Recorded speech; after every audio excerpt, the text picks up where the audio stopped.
You must get rid of the last vestige of the old idea that there is a deity whose will it is that you should be poor, or whose purposes may be served by keeping you in poverty. The intelligent substance which is all and in all, and which lives in all and lives in you, is a consciously living substance.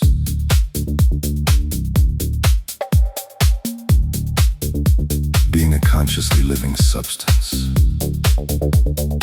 it must have the nature and inherent desire of every living intelligence for increase of life. Every living thing must continually seek for the enlargement of its life, because life, in the mere act of living, must increase itself. A seed dropped into the ground springs into activity, and in the act of living produces 100 more seeds. Life, by living, multiplies itself. It is forever becoming more. It must do so if it continues to be at all. Intelligence is under this same necessity for continuous increase. Every thought we think makes it necessary for us to think another thought. Consciousness is continually expanding. Every fact we learn leads us to the learning of another fact. Knowledge is continually increasing. Every talent we cultivate brings to the mind the desire to cultivate another talent. We are subject to the urge of life, seeking expression, whichever drives us on to know more, to do more, and to be more. In order to know more, do more, and be more, we must have more. We must have things to use, for we learn and do and become only by using things. We must get rich so that we can live more. The desire for riches is simply the capacity for larger life-seeking fulfillment. Every desire is the effort of an unexpressed possibility to come into action. It is power seeking to manifest which causes desire. That which makes you want more money is the same as that which makes the plant grow. It is life seeking fuller expression. The one living substance must be subject to this inherent law of all life. It is permeated with the desire to live more. That is why it is under the necessity of creating things. The one substance desires to live more in you. Hence it wants you to have all the things you can use. It is the desire of God that you should get rich. He wants you to get rich because he can express himself better through you. If you have plenty of things to use and giving him expression, he can live more in you. If you have unlimited command of the means of life, the universe desires you to have everything you want to have. Nature is friendly to your plans. Everything is naturally for you. Make up your mind that this is true. It is essential, however, that your purpose should harmonize with the purpose that is in all. You must want real life, not mere pleasure of sensual gratification. Life is the performance of function, and the individual really lives only when he performs every function. Physical, mental, and spiritual, of which he is capable. without excess in any. You do not want to get rich in order to live swinishly, for the gratification of animal desires. That is not life. But the performance of every physical function is a part of life. And no one lives completely who denies the impulses of the body a normal and healthful expression. You do not want to get rich solely to enjoy mental pleasures, to get knowledge, to gratify ambition, to outshine others, to be famous.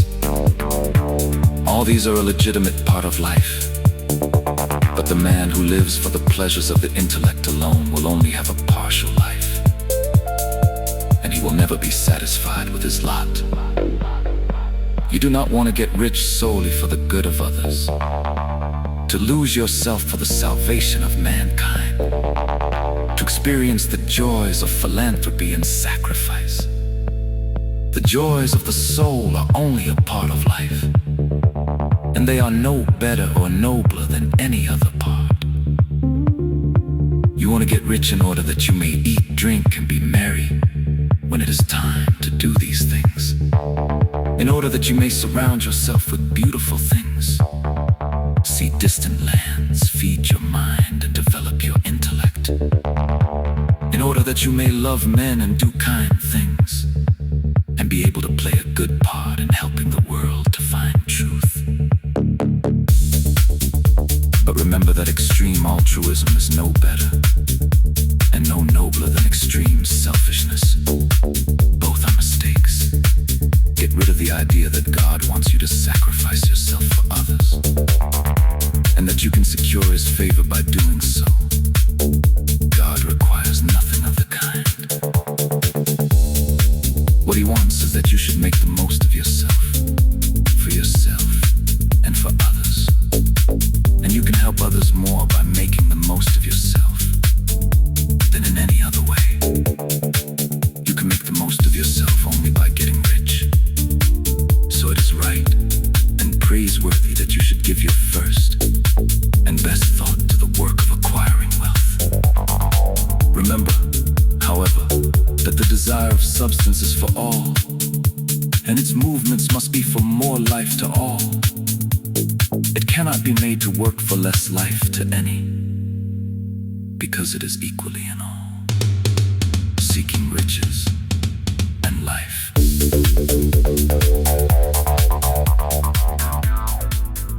Intelligent substance will make things for you, but it will not take things away from someone else and give them to you. You must get rid of the thought of competition. You are to create, not to compete for what is already created. You do not have to take anything away from anyone. You do not have to drive sharp bargains. You do not have to cheat or to take advantage. You do not need to let any man work for you for less than he earns. You do not have to covet the property of others or to look at it with wishful eyes. No man has anything of which you cannot have the like, and that without taking what he has away from him. You are to become a creator, not a competitor. You are going to get what you want, but in such a way that when you get it, every other man will have more than he has now. I am aware that there are men who get a vast amount of money by proceeding in direct opposition to the statements in the paragraph above, and may add a word of explanation here. Men of the plutocratic type, who become very rich, do so sometimes purely by their extraordinary ability on the plane of competition. And sometimes they unconsciously relate themselves to substance and its great purposes and movements for the general racial upbuilding through industrial evolution. Rockefeller, Carnegie, have been the unconscious agents of the supreme in the necessary work of systematizing and organizing productive industry. And in the end, their work will contribute immensely toward increased life for all. Their day is nearly over. They have organized production and will soon be succeeded by the agents of the multitude who will organize the machinery of distribution. The billionaires are like the monster reptiles of the prehistoric eras. They play a necessary part in the evolutionary process, but the same power which produced them will dispose of them. And it is well to bear in mind that they have never been really rich. A record of the private lives of most of this class will show that they have really been the most abject and wretched of the poor. Riches secured on the competitive plane are never satisfactory and permanent. They are yours today and another's tomorrow. Remember, if you are to become rich in a scientific and certain way, you must rise entirely out of the competitive thought. You must never think for a moment that the supply is limited. Just as soon as you begin to think that all the money is being cornered and controlled by bankers and others, and that you must exert yourself to get laws passed to stop this process, and so on. In that moment you drop into the competitive mind, and your power to cause creation is gone for the time being. And what is worse, you will probably arrest the creative movements you have already instituted. Know that there are countless millions of dollars worth of gold in the mountains of the earth, not yet brought to light. And know that if there were not, more would be created from thinking substance to supply your needs. Know that the money you need will come, even if it is necessary for 1,000 men to be led to the discovery of new gold mines tomorrow. Never look at the visible supply. Look always at the limitless riches in formless substance, and know that they are coming to you as fast as you can receive and use them. Nobody, by cornering the visible supply, can prevent you from getting what is yours. So never allow yourself to think for an instant that all the best building spots will be taken before you get ready to build your house, unless you hurry. Never worry about the trusts and combines, and get anxious for fear they will soon come to own the whole earth. Never get afraid that you will lose what you want because some other person beats you to it. That cannot possibly happen. You are not seeking anything that is possessed by anybody else. You are causing what you want to be created from formless substance, and the supply is without limits. Stick to the formulated statement. There is a thinking stuff from which all things are made, and which, in its original state, permeates, penetrates, and fills the interspaces of the universe. A thought, in the substance, produces the thing that is matched by the thought. Man can form things in his thought, and by impressing his thought upon formless substance, can cause the thing he thinks about to be created. How riches come to you. When I say that you do not have to drive sharp bargains, I do not mean that you do not have to drive any bargains at all, or that you are above the necessity for having any dealings with your fellow men. I mean that you will not need to deal with them unfairly. You do not have to get something for nothing, but can give to every man more than you take from him. You cannot give every man more in cash market value than you take from him, but you can give him more in use value than the cash value of the thing you take from him. The paper, ink, and other material in this book may not be worth the money you pay for it. But if the ideas suggested by it bring you thousands of dollars, you have not been wronged by those who sold it to you. They have given you a great use value for a small cash value. Let us suppose that I own a picture by one of the great artists, which, in any civilized community, is worth thousands of dollars. I take it to Baffin Bay, and by salesmanship, induce an Eskimo to give a bundle of furs worth $500 for it. I have really wronged him, for he has no use for the picture. It has no use value to him. It will not add to his life. But suppose I give him a gun worth $50 for his furs. Then he has made a good bargain. He is used for the gun. It will get him many more furs and much food. It will add to his life in every way. It will make him rich.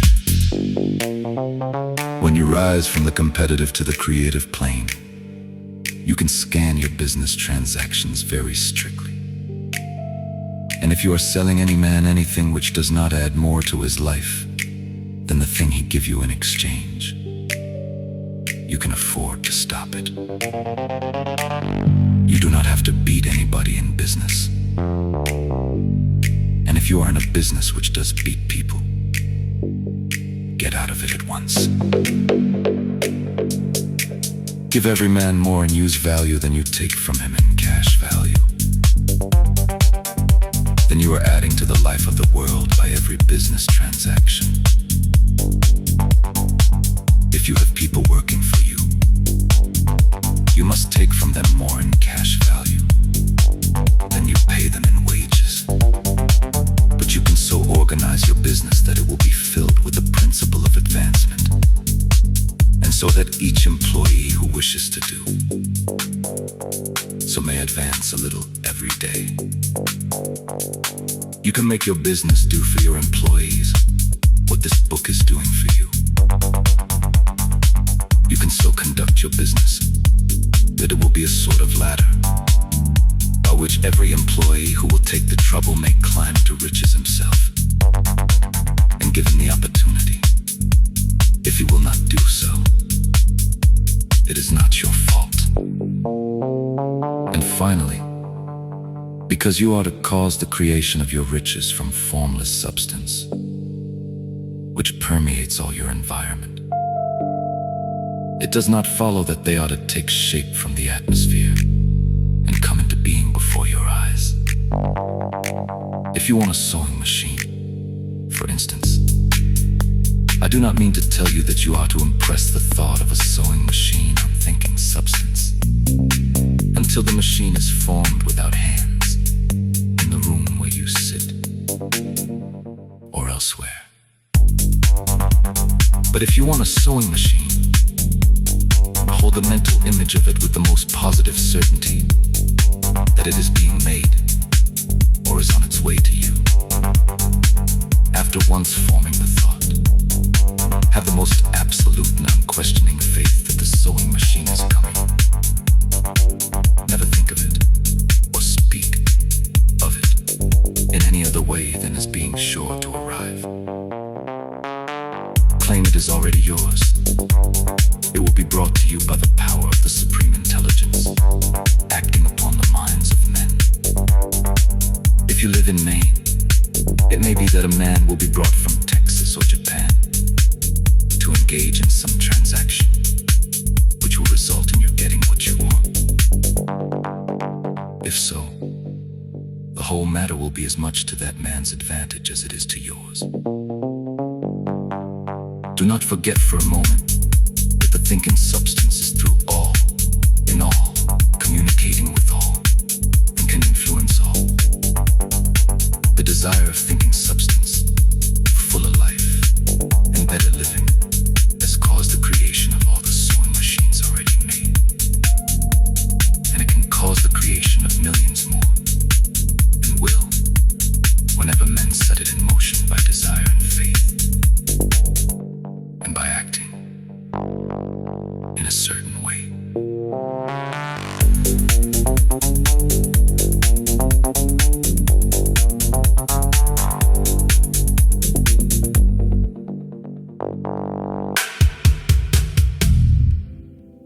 certainly have a sewing machine in your house.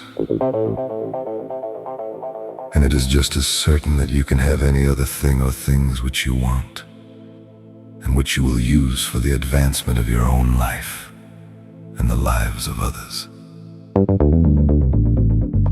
You need not hesitate about asking largely. It is your Father's pleasure to give you the kingdom, said Jesus. Original substance wants to live all that is possible in you, and wants you to have all that you can or will use for the living of the most abundant life. If you fix upon your consciousness the fact that the desire you feel for the possession of riches is one with the desire of omnipotence for more complete expression, your faith becomes invincible.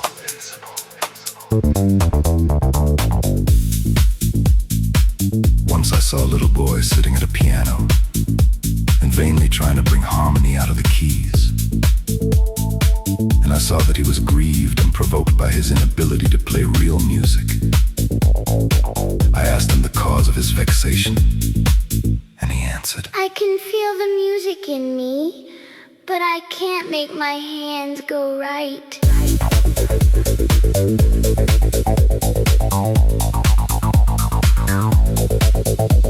The music in him was the urge of original substance, containing all the possibilities of all life. All that there is of music was seeking expression through the child. God, the one substance, is trying to live and do and enjoy things through humanity. He is saying, I want hands to build wonderful structures, to play divine harmonies, to paint glorious pictures. I want feet to run my errands, eyes to see my beauties, tongues to tell mighty truths, and to sing marvelous songs. And so on. All that there is of possibility is seeking expression through men. God wants those who can play music to have pianos and every other instrument, and to have the means to cultivate their talents to the fullest extent. He wants those who can appreciate beauty to be able to surround themselves with beautiful things. He wants those who can discern truth to have every opportunity to travel and observe.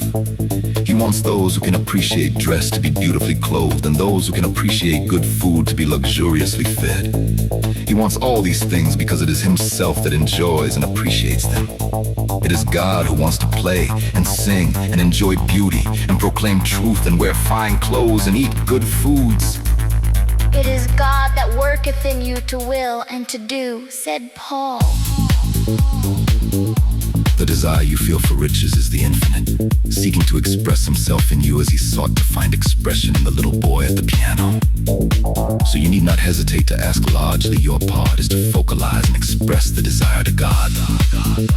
This is a difficult point with most people. They retain something of the old idea that poverty and self-sacrifice are pleasing to God. They look upon poverty as a part of the plan, a necessity of nature. They have the idea that God has finished his work and made all that he can make, and that the majority of men must stay poor because there is not enough to go around. They hold to so much of this erroneous thought that they feel ashamed to ask for wealth. They try not to want more than a very modest competence, just enough to make them fairly comfortable. I recall now the case of one student who was told that he must get in mind a clear picture of the things he desired, so that the creative thought of them might be impressed on. Formless substance, he was a very poor man, living in a rented house and having only what he earned from day to day, and he could not grasp the fact that all wealth was his. So, after thinking the matter over, he decided that he might reasonably ask for a new rug for the floor of his best room and an anthracite coal stove to heat the house during the cold weather. Following the instructions given in this book, he obtained these things in a few months, and then it dawned upon him that he had not asked enough. He went through the house in which he lived and planned all the improvements he would like to make in it. He mentally added a bay window here and a room there until it was complete in his mind as his ideal home. And then he planned its furnishings. Holding the whole picture in his mind, he began living in a certain way and moving toward what he wanted. And he owns the house now and is rebuilding it after the form of his mental image. And now, with still larger faith, he is going on to get greater things. It has been unto him according to his faith. And it is so with you and with all of us.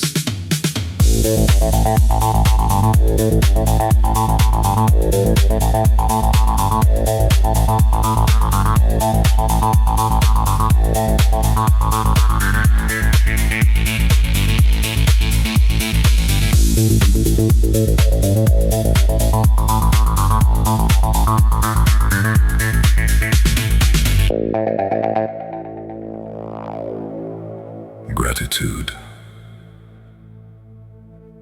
The illustrations given in the last chapter will have conveyed to the reader the fact that the first step toward getting rich is to convey the idea of your wants to the formless substance.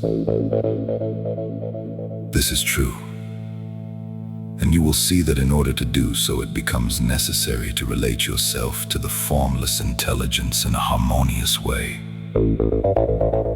To secure this harmonious relation is a matter of such primary and vital importance that I shall give some space to its discussion here, and give you instructions which, if you will follow them, will be certain to bring you into perfect unity of mind with God. The whole process of mental adjustment and atonement can be summed up in one word: gratitude.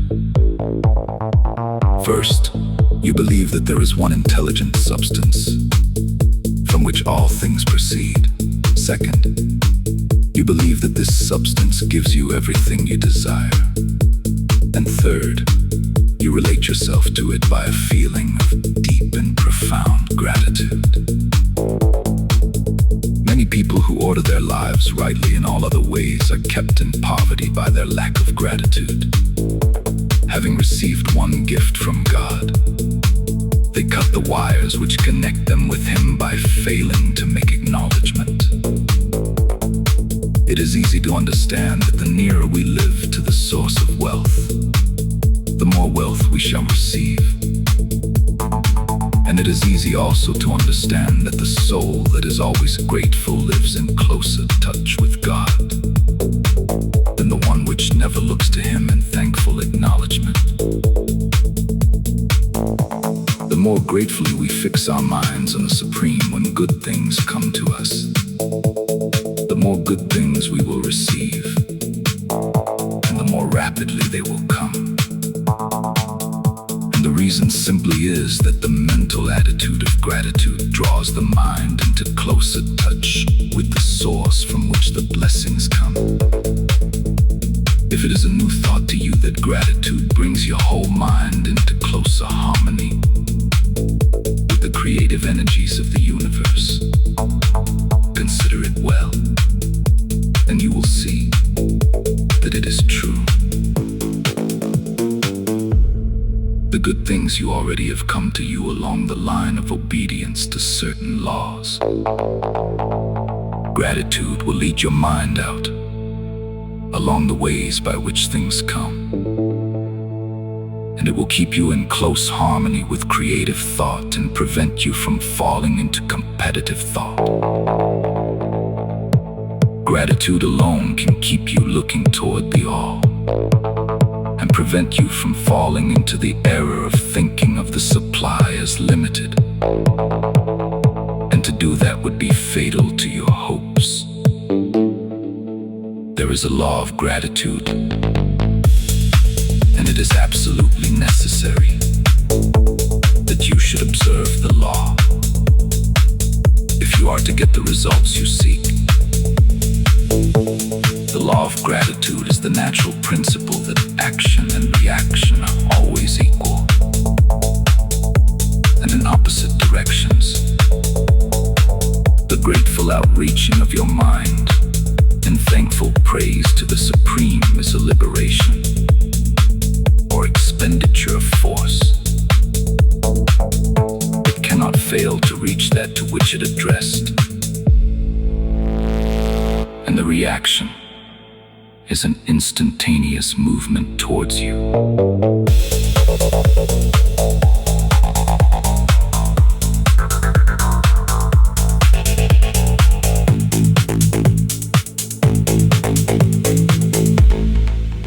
Draw nigh unto God,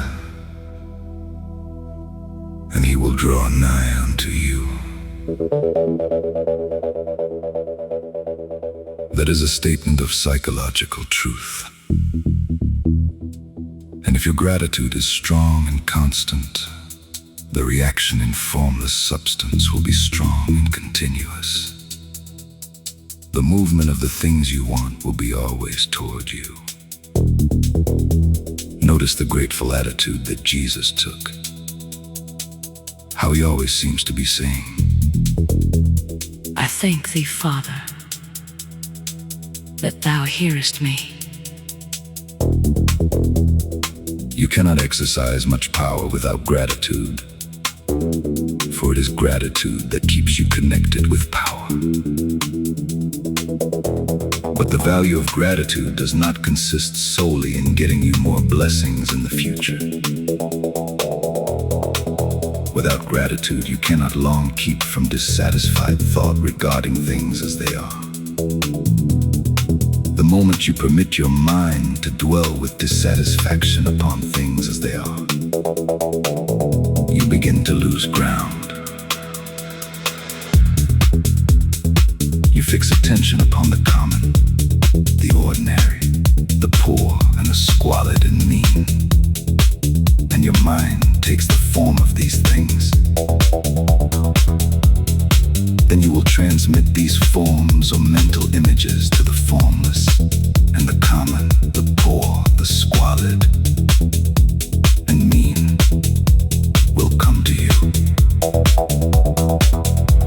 To permit your mind to dwell upon the inferior is to become inferior and to surround yourself with inferior things. On the other hand, to fix your attention on the best is to surround yourself with the best and to become the best. The creative power within us makes us into the image of that to which we give our attention. We are thinking substance, and thinking substance always takes the form of that which it thinks about. The grateful mind is constantly fixed upon the best. Therefore, it tends to become the best. It takes the form or character of the best and will receive the best. Also, faith is born of gratitude. The grateful mind continually expects good things, and expectation becomes faith. The reaction of gratitude upon one's own mind produces faith, and every outgoing wave of grateful thanksgiving increases faith. He who has no feeling of gratitude cannot long retain a living faith. And without a living faith, you cannot get rich by the creative method, as we shall see in the following chapters. It is necessary, then, to cultivate the habit of being grateful for every good thing that comes to you, and to give thanks continuously. And because all things have contributed to your advancement, you should include all things in your gratitude.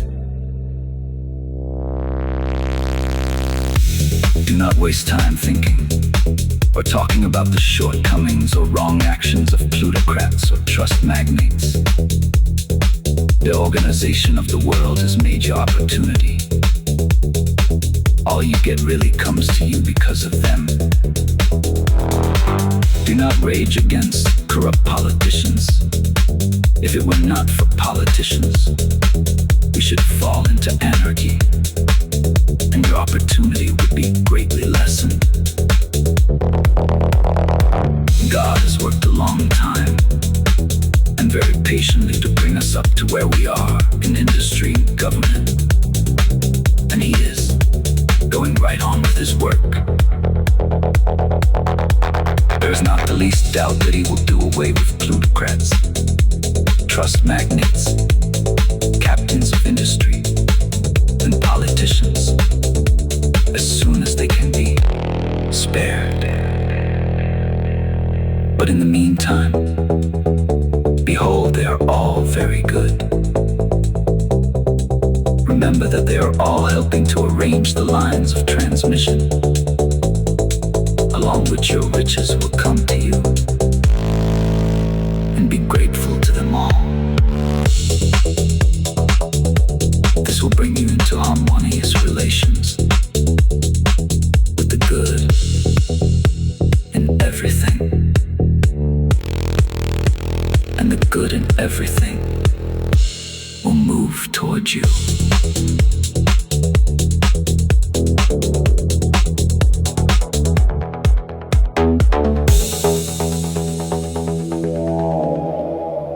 Thinking in this certain way. Turn back to chapter 6 and read again the story of the man who formed a mental image of his house.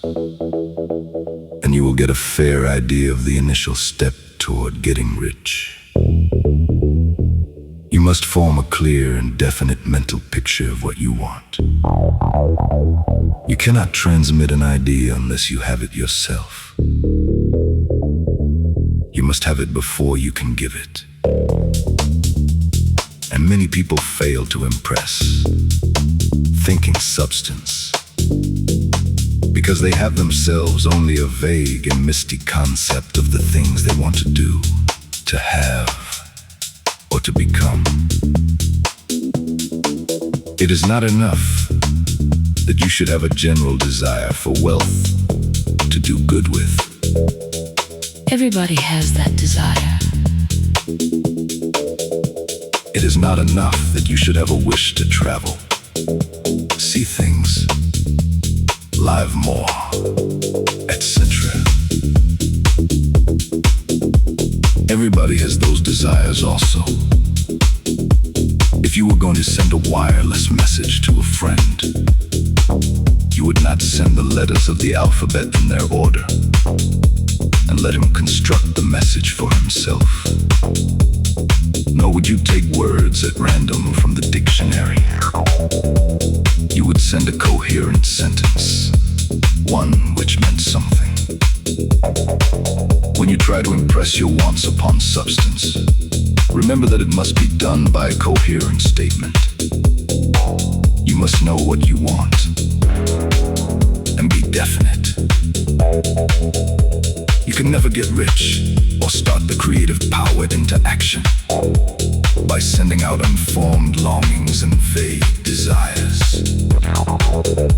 Go over your desires, just as the man I have described went over his house.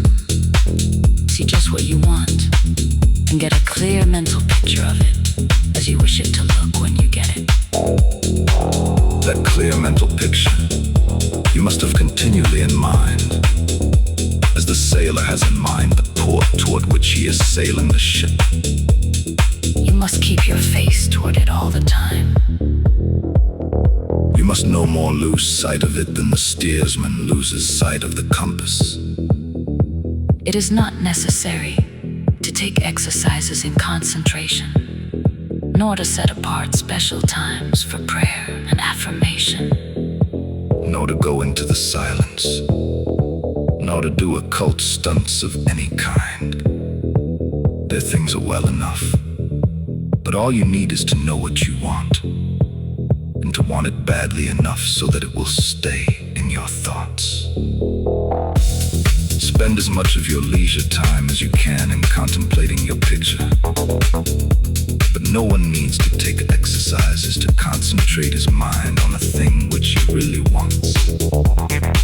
It is the things you do not really care about which require effort to fix your attention upon them. And unless you really want to get rich, so that the desire is strong enough to hold your thoughts directed to the purpose, as the magnetic pole holds the needle of the compass, it will hardly be worthwhile for you to try to carry out the instructions given in this book. The methods herein set forth are for people whose desire for riches is strong enough to overcome mental laziness and the love of ease and make them work. The more clear and definite you make your picture then, and the more you dwell upon it, bringing out all its delightful details, the stronger your desire will be. and the stronger your desire, The easier it will be to hold your mind fixed upon the picture of what you want.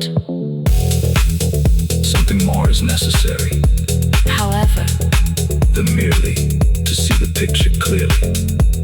if that is all you do, You are only a dreamer. and will have little or no power for accomplishment.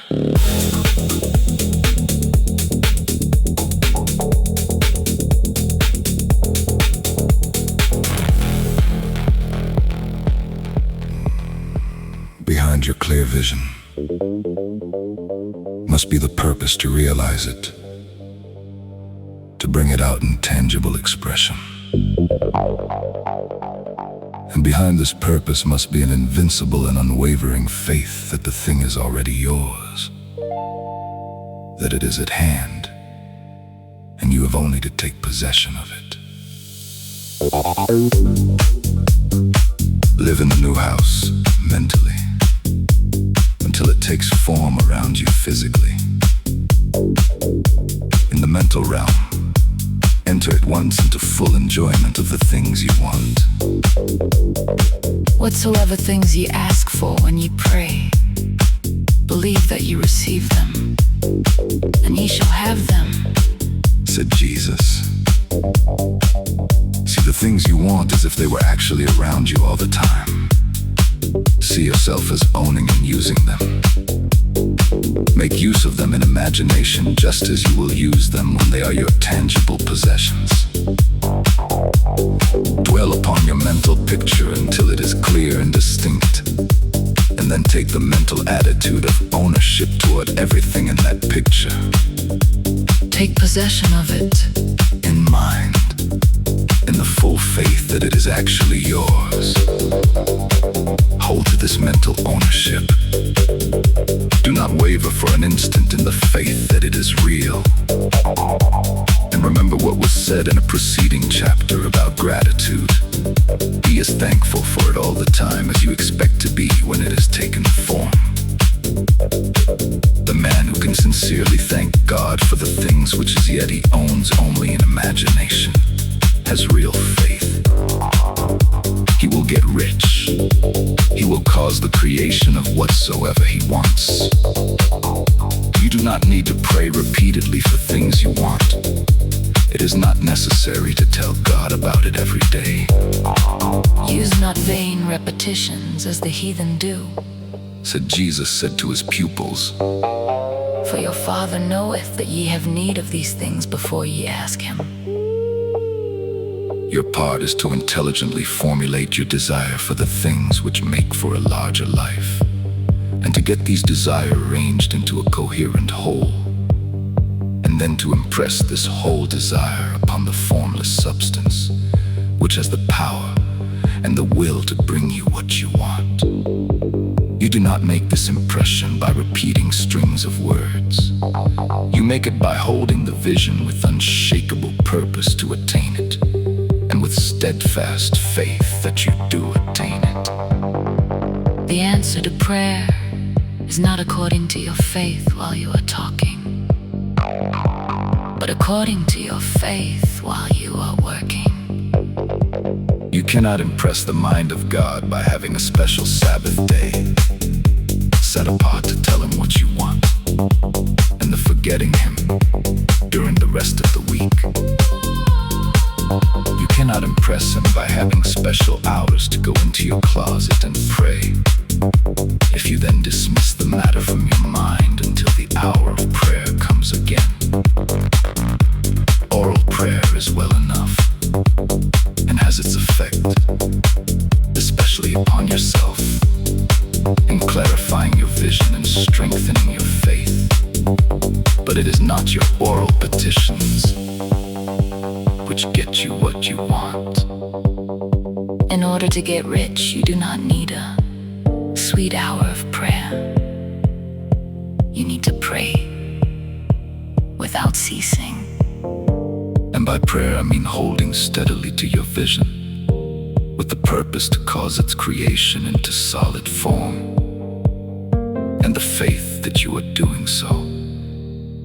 Believe that you receive them. The whole matter turns on receiving.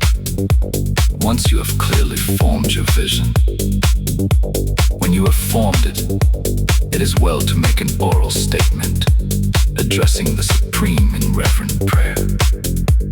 And from that moment you must, in mind, receive what you ask for. Live in the new house, wear the fine clothes, ride in the automobile, go on the journey, and confidently plan for greater journeys. Think and speak of all the things you have asked for, in terms of actual present ownership. Imagine an environment and a financial condition exactly as you want them, and live all the time in that imaginary environment and financial condition. Mind, however, that you do not do this as a mere dreamer and castle builder. Hold to the faith that the imaginary is being realized, and to the purpose to realize it. Remember that it is faith and purpose in the use of the imagination which make the difference between the scientist and the dreamer. And having learned this fact, it is here that you must learn the proper use of the will.